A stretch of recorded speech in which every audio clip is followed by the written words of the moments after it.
Hello and welcome, dear students. Today we are going to discuss an important topic, that is Locke on limited government and right to resistance. The main objectives of this lecture are to understand John Locke's perspective on the nature of state, to understand John Locke's limits on government, to understand right to resistance in John Locke's writings, to understand the separation of powers in liberal discourse, and lastly, to understand the religious toleration in liberal thought. One of the pressing issues in the history of Western political thought has been what should be the nature of the state. The descriptions have varied from absolute monarchy to the liberal democracy. Another issue, complementary with the former one, concerns itself with the failure of government in terms of not acting in favor of people. Both of the issues have been dealt thoroughly in Western thought. Earliest thought on the nature of the state was given by the Greek philosophers Plato and Aristotle. They viewed state as a normative ideal which exists naturally but can be known through reason. State should be instituted as means to ensure the good of the people. For them, good of the state and good of the individual is indistinguishable. C.L. Weber calls it rational natural state. Later on, it reappeared from Roman Empire and Stoic philosophy to Christian theology. It was popular in natural law theory of medieval times. Another conception of state appeared after a long time. It characterized the formation of state through will and artifice. It argued that state is not a natural entity. Therefore, state cannot be found through reason, rather it's artificial, made by human beings out of necessity. Various Christian theological doctrines appropriated this theory too. Thomas Aquinas famously used it to justify the divine creation and will of the God. Not until 17th century, the idea of state as will and artifice was fully developed. This theory, fashioned due to the changing dynamics and nature of political power in that period. People wanted to alter the nature of society. This conception that people are the creator of the state could provide them the right to change the fundamental constitution of society. John Locke was from this tradition. Locke agreed that in a political community, the highest authority must be recognized as subject to constraints based on natural law and individual rights. It cannot be viewed as absolute. The state's authority must not be unrestricted. It has to be constrained since its power is enshrined into the people, and it comes into existence only because the people entrust it with their authority. The state ought to be constitutional, restricted in scope and based on agreement of the people in order to serve their interests. Furthermore, it's constrained by both general and one particularly significant natural rule. According to Locke, civil law is just natural law, restated in full and via sanctioned legislation. Civil law for Locke is merely the restatement of natural law in detail and by authorized legislation. He claims that nothing in civil law broadens our understanding of right and wrong. It only provides more detail than what natural law will allow and instantaneous punishment for transgressions. Natural law, which continues to be the ultimate norm of right and wrong for all state authorities and an unchanging guidance for all people, including lawmakers, means that civil law and natural law cannot ever clash. This applies to all of a state's internal activities as well as its outward acts, as natural law unites all men in a single large natural community. Because of this, even though the legislature is the highest authority in any commonwealth, it cannot and does not have complete control over the lives and fortunes of its citizens.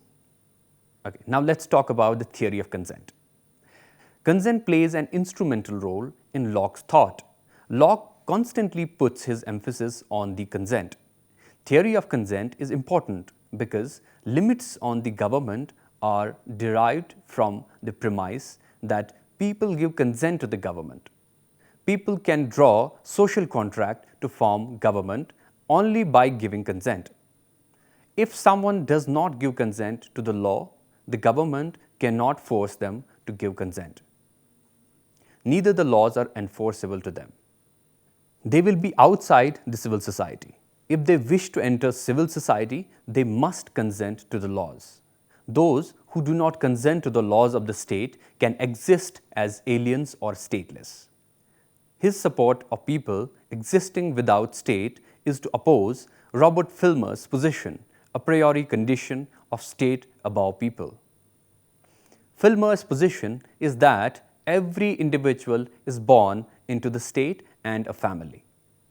They cannot exist outside the state, and all the laws of the state are applied to them, whether they accept it or not. People do not have a choice except to be ruled by the state. Therefore, they are forced to obey the authority of the state. For this reason, Locke maintains that laws of social contract do not apply to them who do not consent it. Once people give consent to social contract, it cannot be revoked. Once the consent is provided, one has political obligations to follow the rule of law. It is binding principle between people and the state. Since people of every generation are free, therefore, the political obligation of their forefathers does not apply to them. They are free to give their consent or revoke it, but people do not go on giving consent to every action by the state. It does not mean that they are not giving consent. For Locke, people give consent in our everydayness. Our common actions imply that we give consent to state. Locke calls this tacit consent. Tacit consent is characterized by implicitness. For instance, holding land in the territory of state is a way to give consent to the government, because land cannot be separated from the territory of the state. The difference between tacit and explicit consent is that people give consent explicitly, then they cannot revoke it. But tacit consent provides a way out. By explicitly consenting to some actions means that one was fully aware of actions and its consequences. Therefore, they cannot revoke it. On the other hand, tacit consent means that people were not aware of the action, therefore they can revoke their consent. Political obligation is applicable even to those who do not have any obligation towards state, in conditions such as traveling through the territory of the state or holding land in the territory of the state.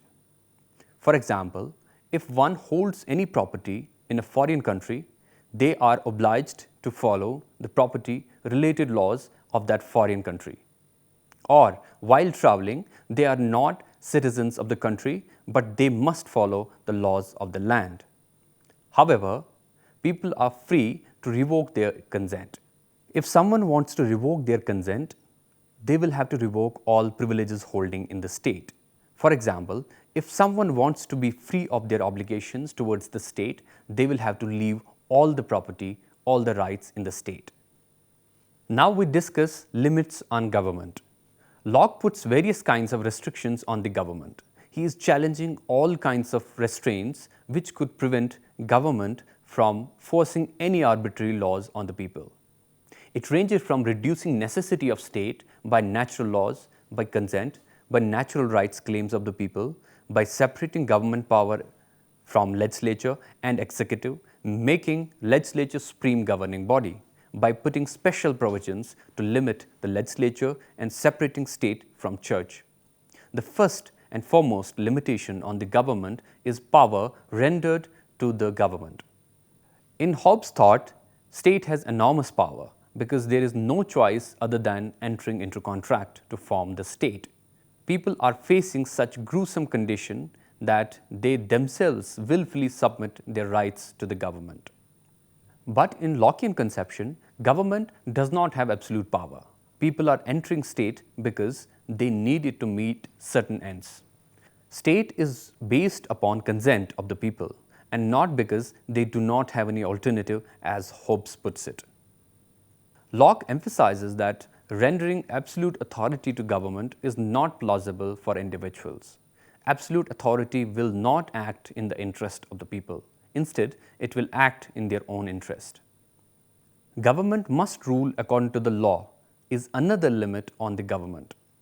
The law which has been consented by the people to adhere to and the interpretation of the law provided by the people will be enforceable and will be founding pillar in social contract.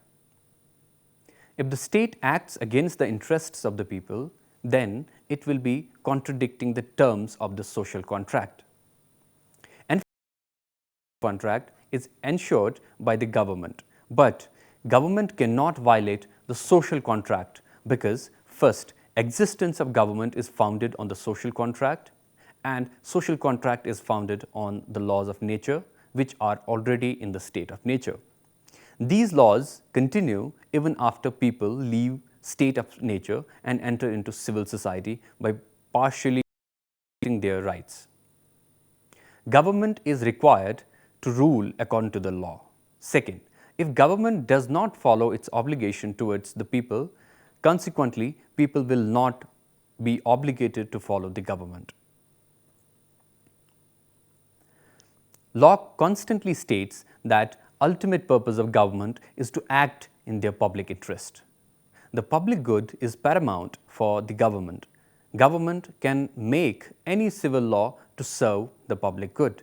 Any law hinders the public good is not enforceable.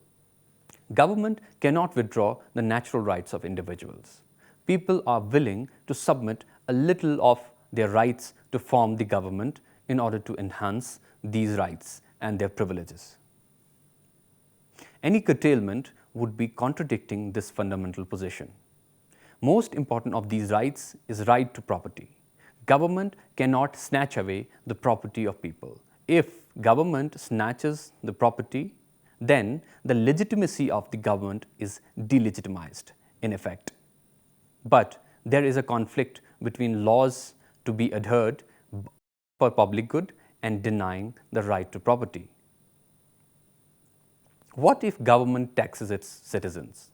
That will be regulation on the private property of people. James Tully argues that for the public good, government will tax the citizen. He prioritizes public good over private property. But Locke allows government to tax the citizens only by the consent of the people. If people do not consent to put taxes, then government cannot put arbitrary taxes. Locke accounts for three conditions if people give consent for taxes. First, taxes should not be high. High taxes will lead to people not giving consent to the contract because they will think of it as act of the theft of their property. Second, the taxes must be consented by the people in legislature through majority of their representatives who have trust of the people. Third, the taxes have to be good for overall state, or majority of the beneficiaries of the taxes must be people who are not in having any political power. Government should not have any role in religious beliefs. During 17th century, England's political crisis was due to the religious concerns in the state. The king was Catholic in heavily Anglican-dominated population. Locke demonstrated that any state has no role in religious matters of individuals. He described religion as a spiritual experience by divine authority, while state was artificial, mechanistic function. Logically, state cannot be postulated to be in a position to provide people's spiritual salvation. State cannot provide spiritual experience to the people. Neither it can provide the salvation to the soul. Therefore, involving state into religious matters will be counterproductive. It must be left to the individual. The reason Locke expresses in his writings that if state will take charge to propagate any religion, it must force people to follow a religious belief other than what they believe. It will not be good for people. By adhering to faith they do not believe will lead to eternal damnation of their soul, which is against the principle of care of themselves. There are other limitations of government, such as separation of powers into legislature and judiciary. Locke believed that powers enshrined in single entity could lead to an absolute authority. Therefore, he suggested powers to be separated into two institutions. Legislature was the entity which came into existence after social contract to redress the inconveniences of the state of nature. In order to redress the issues, the governing body makes laws. People institute this body to meet certain ends. If they fail to meet the end, people are allowed to change them by consent of majority. But in order to meet the consented ends, legislature forms another body called executive. Although executive has power to execute the laws made by the legislature, the executive is subordinate to the legislature. In political functionalism, the legislature has supreme authority. However, there are also restrictions on legislature. Locke was aware that even the legislature could force people against their wishes. In context of religious conflict in England, the king was Catholic, while the majority of the population was Anglican. The members of the House of Commons tried to enforce the law for uniform religious forms of worship as Anglican. The monarch, Charles II, tried to stop the enforcement by using his prerogative rights. This shows not that the struggle for power was not only between crown and legislature, but also between majority and minority. Here, crown tried to safeguard the minorities. Prerogative rights are those rights which have been granted to monarch to act upon his own reasoning in the case of emergencies. It has been seen in Machiavelli's thought too that in the name of interest of state, the king may use unprecedented powers. Therefore, it was necessary to limit the powers of legislature too. The contract requires the following limitations on legislature. The legislature has to govern according to pre-established natural laws in order to preserve the people of the state. Those laws must not be varying from people to people. They must remain equal for everyone in the state. This is called rule of law. These laws must bring good to the people. The common good is utmost priority of the state. The legislature must not put arbitrary taxes on the people without their consent. Lastly, it is the legislature that is authorized to make any laws, and this power remains only with them.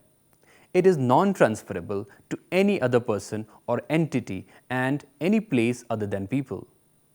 Let's talk about right to resistance. In Locke's view, any government which does not act in the interest of its people goes on war with its people. The people first try to address their grievances through legal and institutional means, but when government itself acts arbitrarily, then people have the right to rebel against the government. Locke's justification of right to dissent is based upon his doctrine of social contract and conception of human nature. He constructs detailed and logically coherent arguments in support of right to dissent. His whole political philosophy culminates here. In the last two chapters of the second treatise, he argues for the right of people to resist against the government. According to him, people are self-preserving and act in their own interest. People are created by God. Therefore, they will have to follow the natural law created by the God. Self-preservation is one of the natural laws. His fundamental premise is that government is formed to preserve the natural rights of the people. The government is the outcome of the twofold social contract of the people. People need government because they want to leave the state of nature to maintain peace and prosperity. But they also do not want arbitrary powers to rule because arbitrariness is unchecked and could not act in their interest. That's why they wanted to have social contract in the first place. In his view, the best way to form a government is to separate the powers in the constituted government by the consent of the people. Separating the powers could keep the government checked and avoid the arbitrariness. Giving the powers in single person or body would tempt them with abuse of power because people are self-oriented and want to preserve their interests. Therefore, the separation of powers is a necessary condition. Legislature will have an upper hand and executive will be checked. For Locke, the legislature is more fundamental than executive.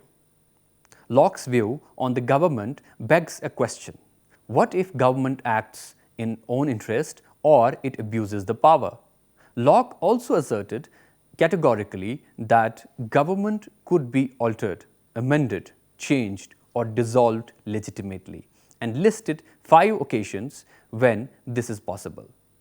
These include any person or entity that violates the rule of law and establishes arbitrary laws according to their own will, whenever any person or entity tries to alter the power of the legislature by preventing it to be assembled on their timing or by intervening into the procedures as hindrance. When king acts by using his arbitrary will against the consent of the people, if the legislature or the king tries to put the life and sovereignty of the state in the hands of the foreign powers. The person who had the supreme executive power neglected laws already enacted and could not be executed. Whenever a government violates the terms of the agreement of social contract, subjects are allowed to retain their natural liberty but dissolve the government. Locke is aware that dissolving the government could lead to anarchy and back to the state of nature. He reminds us that government was constituted on a twofold social contract. The first contract happened to form the society with privileges or its natural liberty and other rights. The second contract happened to form the government so that absoluteness or arbitrariness could be avoided. Dissolution of the government reverts to the society.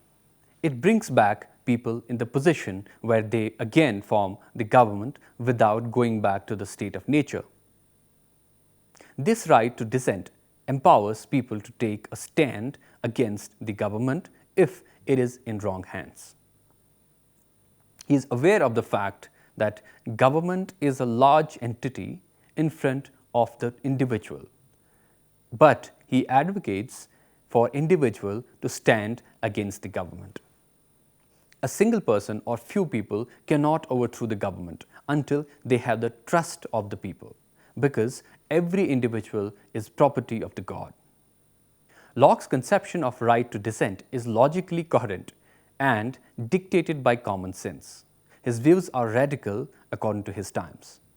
His departure from various medieval and contemporary ideas and conceptions makes him radical. He opposed the paternalistic and absolute authority in his contemporary England and provided people the power to form the government. His right of resistance opposes various medieval conceptions of government. During that period, it was considered sin to oppose or resist the government, although they were allowed to not obey under certain circumstances. But they did not have the right per se. Locke was radical to prove a philosophical foundation for the right to resist. Locke's account of limits on the government and right to resistance provides a key aspect of liberal democracy. Today, the two major ways to regulate the state authority by enshrining the power to the people is to make government accountable by limiting their powers and minimal governance. The other means include resisting the government when it does not act in the interest of the people. Although it does not resolve all the concerns, it does pave the way for strengthening democracy. Modern liberal democracies have been founded on these principles. With this, we come to the end of today's lecture. Hope you have enjoyed it well. Thank you for watching.